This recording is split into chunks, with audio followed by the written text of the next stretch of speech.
So, okay. So, where's the Haiphong port? Where's the Haiphong port? North. Okay, in the North Vietnam, in Group 1. Okay, and Vietnamese seaport, 3 regions. Okay, and 5 groups and 3 kinds of.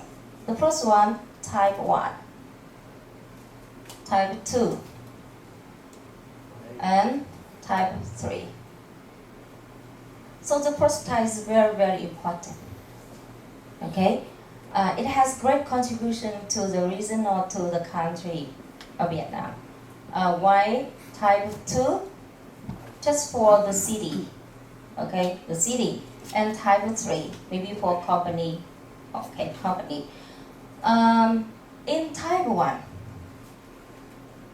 Haiphong port belong to type 1. And in type 1, we have more 2. So the first one, type 1 name and type 1.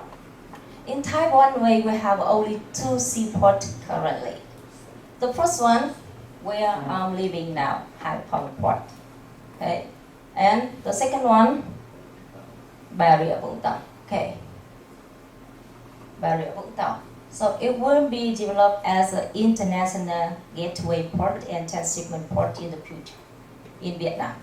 So Haiphong port is very important port in the north of Vietnam and in Vietnam in general. Okay.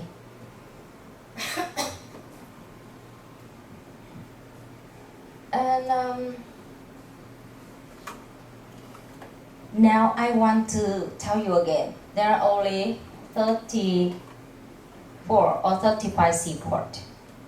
And if you hear any information or figures about Vietnam seaport, for example, more than 200, no. Because every 5 years, Prime Minister announced, declare the numbers of seaports in Vietnam. And how about terminal? Okay, numbers of terminals in Vietnam. So annually, every year, the ministers of ministry, in the past it is transport ministry, but now it is construction ministry. Okay, every year, okay, the ministers of ministry, okay, will transport in the past will announce, okay, or declare the numbers of terminals in the seaport system in Vietnam, and normally in the first quarter, okay. So you can have some figures here. So okay, so after my lecture, I will ask you again to test your memory. Okay. And how about the port management models in Vietnam? Port management. So now seaports in Vietnam are managed by different ministries and cities or provinces, or you can see. Okay. So the major seaport in Vietnam belong to our state and managed by our state, okay, our government, and the other by okay. So I want to focus on the kinds of port companies in Vietnam. The first one, state-owned company. Okay. The second one, the cooperation between Vietnam and the foreigners. Okay, so we have different kinds of port companies in Vietnam. But do you know the proportions of stockholder? Okay, ownership. Do you know how many? Less than or maximum 49%. Do you know why? Do you know why?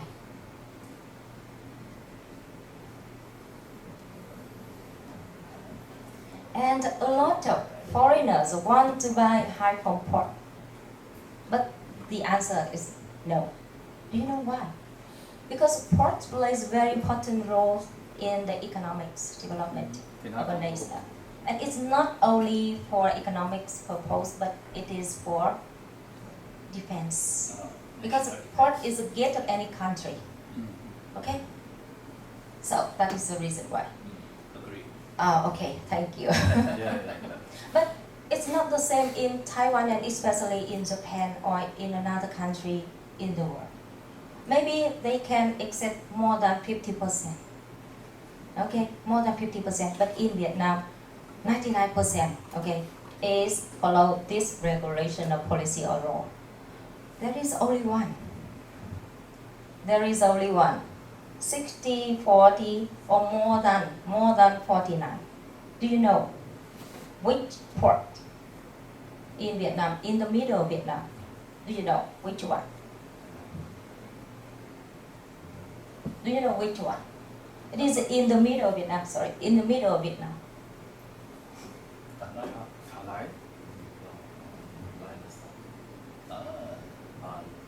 Laos Viet Transtock Company, Port Company. Laos Viet Transtock Port Company. Do you know Laos? Do you know Laos? So in the past, Vietnamese government 60% and Laos government 40%. But now it's vice versa. It changed.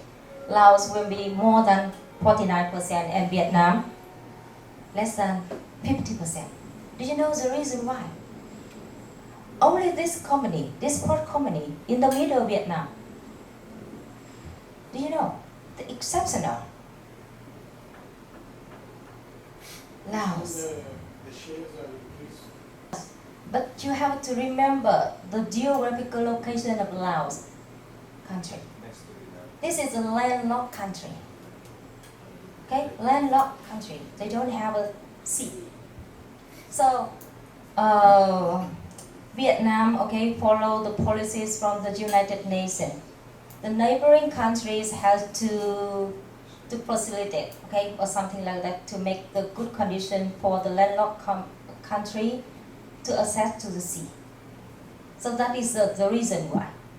And the other reason, because we are the good neighbors, okay? But the first reason is much better, okay? Do you know? You got it? Only this case, okay? So do you have any question for me? No? Okay. The port management. And different kinds of port management, different kinds of activities, okay, done by the government or the private company.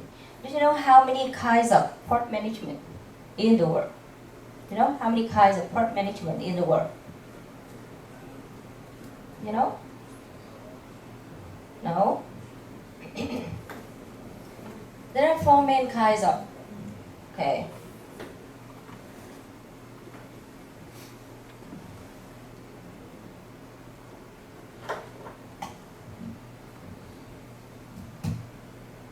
The first one, public service port.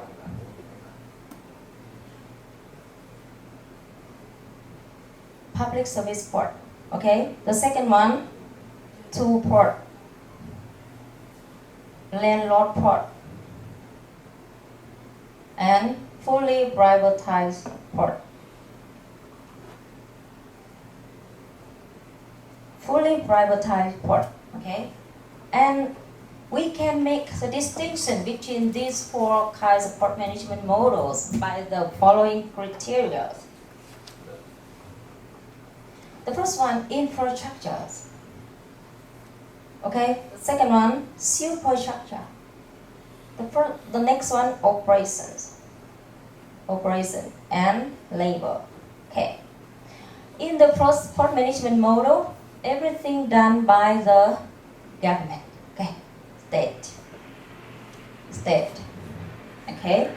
However, in the second one, the state just responsible for 2, and the other one belong to private. Do you know infrastructures, port infrastructures, like a channel, like a quays or berth, okay? And superstructure, like a cargo handling equipment, or information technology, and operations, okay? Operations means who will be responsible for port operations, who will be invest in infrastructures and superstructure, and who will carry out the port operations and who will carry out the label, okay, something like that. And the landlord port. So the state only responsible for infrastructure, and the other one belong to private.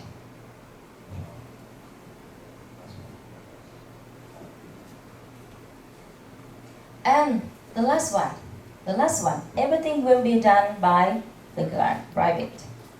Okay, private. I think some of you here know it already. Okay, private. So this for port management model tell us one of the trend in the port development in the world. So what is the trend? What is the trend? From state responsible for everything, and then state tend to transfer one of these things into the private one. So it is one of the trend in port development in the world. What? My son got it. I heard his word. Have you got it?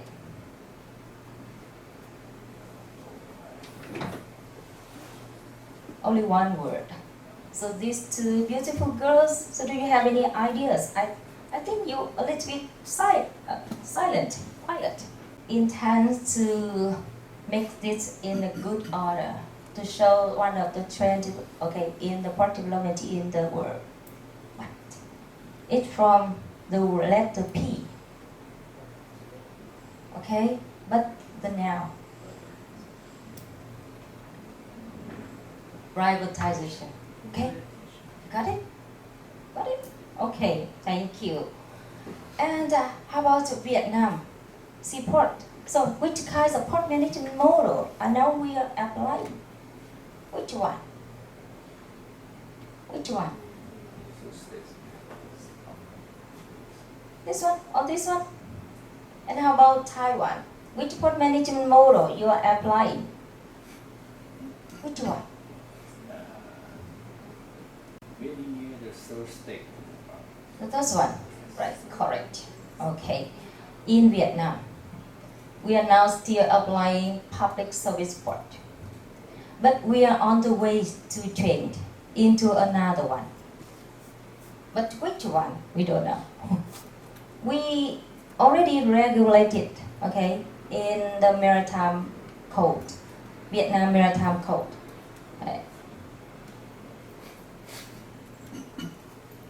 2015, we have one chapter talk about port and one article talk about the port management and operations. Okay. How about Pakistan? The third one. Okay. You know, in Vietnam, it is very difficult for us to change from this model into another model. Do you know the reason? Because of the legislation, because of the laws. Okay, we have to change, we have to upgrade, improve a lot of kinds of laws. Relates to applying a new kinds of port management model. So it's very difficult for us. Okay, you understand? You got my point? You have any ideas? You have any questions? Okay.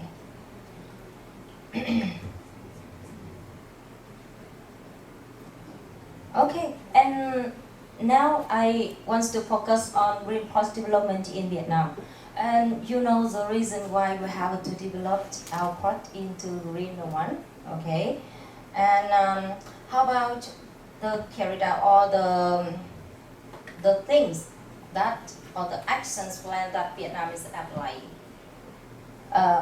We now have a lot of kinds of laws or regulation or policy to carry out the green port in Vietnam, in the future.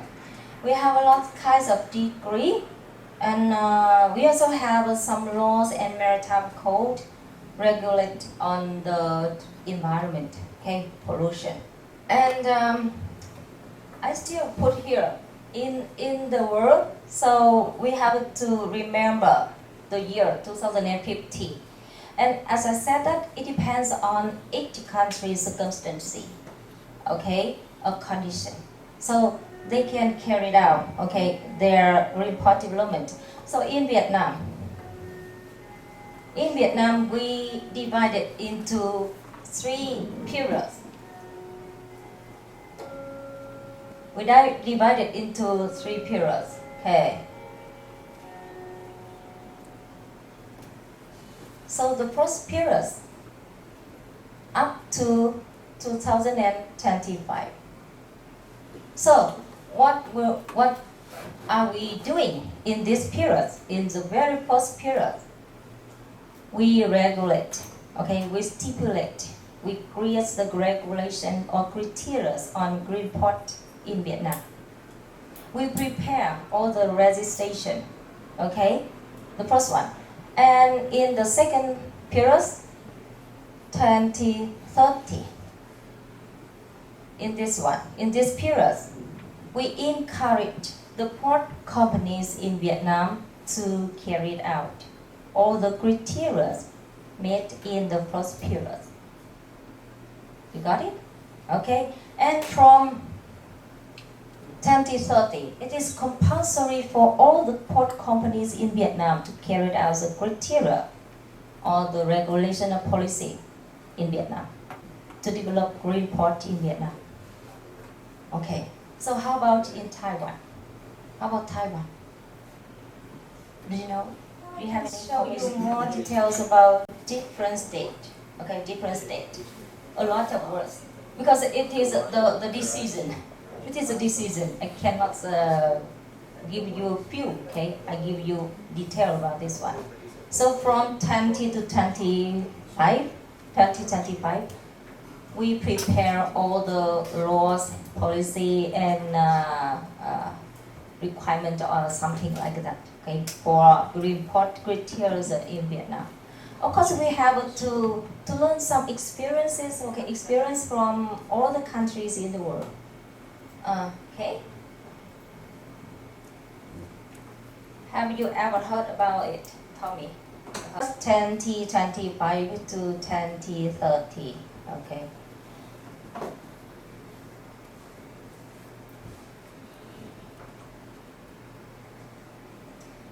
And from 2030, as I said to you, it is compulsory for Vietnamese company to carry it out, okay, the green port criteria. And every 3 years, the Vietnam Maritime Administration will give them something like a certificate, okay, certificate, if they meet all the or almost the requirement, okay. And some remarkable achievement in Vietnam seaport development relates to green port, okay, and Tân Cảng Cát Lái. Okay, so now I would like to invite Mr. Tu to talk about Tân Cảng Cát Lái. So how did they or how have they been doing to make Tân Cảng Cát Lái will become green one? And Tân Cảng Cát Lái is the first container terminal in Vietnam got the certificates from APSN in 2017. This organization has a range of criteria, okay, and Tân Cảng Cát Lái terminals meet, okay, or have this kinds of achievement, okay, for the first one. So do you know the benefit of green port or green terminal? The benefit. Do you know why? Why we have to develop the port into green one? The benefit.